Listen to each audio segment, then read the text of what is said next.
السلام علیکم ورحمۃ اللہ وبرکاتہ۔ اقرا اردو ٹیچ چینل میں آپ سبھی کا خیر مقدم ہے۔ آج کے اس ویڈیو میں مرزا اسد اللہ خان غالب صاحب کی غزل کی تشریح پڑھیں گے۔ پہلا غزل ہے: آہ کو چاہیے ایک عمر اثر ہونے تک، کون جیتا ہے تیری زلف کے سر ہونے تک۔ شاعر کہتا ہے کہ آہ کو اثر پیدا کرنے کے لیے عرصہ درکار ہوتا ہے، اور جب تک آہ میں اثر پیدا ہوگا اور تمہاری زلف ہمارے دل کے حال زار سے آگاہ ہوگی، تب تک ہم زندہ کہاں رہیں گے، ہم مر چکے ہوں گے۔ دوسرا شعر ہے: دامے ہر موج میں ہے حلقہ صدکام نہنگ، دیکھے کیا گزرے ہے قطرہ پہ گہر ہونے تک۔ شاعر کہتا ہے کہ بارش کا پہلا قطرہ سیپی میں گرتا ہے تو وہ موتی بنتا ہے۔ شاعر کہتا ہے کہ ہر موج ایک جال کی مانند ہے، اور اس جال کا ایک ایک حلقہ منہ کھولے مگرمچھوں کا بنا ہوا ہے۔ گویا سینکڑوں مگرمچھ منہ کھولے ہوئے ہیں۔ ایسی خطرناک صورت میں ایک قطرہ کے موتی بننے تک اس پر کیا کیا مصیبت حائل ہوتی ہے۔ در پردہ غالب کہتے ہیں کہ انسان کو درجہ کمال تک پہنچنے میں سخت مشکلات کا سامنا کرنا پڑتا ہے۔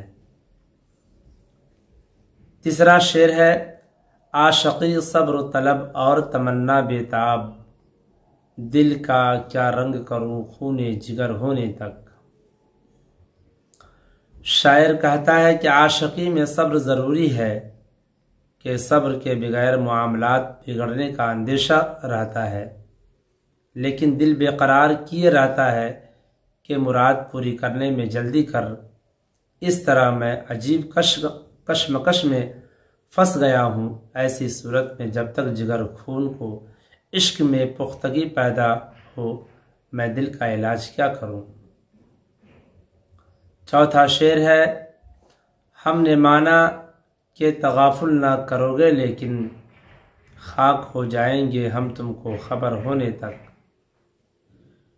شاعر کہتا ہے کہ اے محبوب، ہمیں معلوم ہے کہ تم ہماری جانب تغافل نہیں کرو گے اور ہماری خبر لوگے، لیکن سوال یہ ہے کہ جب تک تمہیں ہماری حالت زار کی خبر پہنچے گی، تب تک ہمارا کام تمام ہو چکا ہوگا۔ مطلب یہ ہے کہ ہم سوزے دل کو برداشت نہیں کر سکیں گے اور ختم ہو جائیں گے۔ پانچواں شعر ہے: پرتوے خور سے ہے شبنم کو فنا کی تعلیم، پرتوے خور سے ہے شبنم کو فنا کی تعلیم، میں بھی ہوں ایک عنایت کی نظر ہونے تک۔ اس شعر میں غالب کہتے ہیں کہ جس طرح دھوپ شبنم کو فنا کی تعلیم دیتی ہے، یہی حالت ہماری ہے کہ اے محبوب، تم آفتاب ہو اور میں شبنم کا ایک قطرہ، اور میری زندگی محض تمہارے محبت بھری نظر تک ہے۔ تم سورج کی طرح مجھ پر اپنا پر تو ڈالو گی تو میں شبنم کی طرح فنا ہو جاؤں گا۔ ساتواں شعر ہے: غم ہستی کا اسد کس سے ہو جز مرگ علاج، شمع ہر رنگ میں جلتی ہے سحر ہونے تک۔ شاعر خود سے مخاطب ہو کر کہتا ہے کہ اے اسد، زندگی کے غموں کا موت کے سوا دوسرا کوئی علاج نہیں ہے۔ جب تک زندگی ہے غم رہے گا، اور موت کے ساتھ ہی یہ ختم ہوگا۔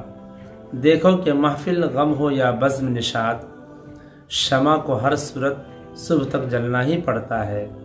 جب تک صبح نہیں ہوتی اور اسے بجھا نہیں دیا جاتا، یعنی ختم نہیں کر دیا جاتا، اسے جلنا ہی پڑتا ہے۔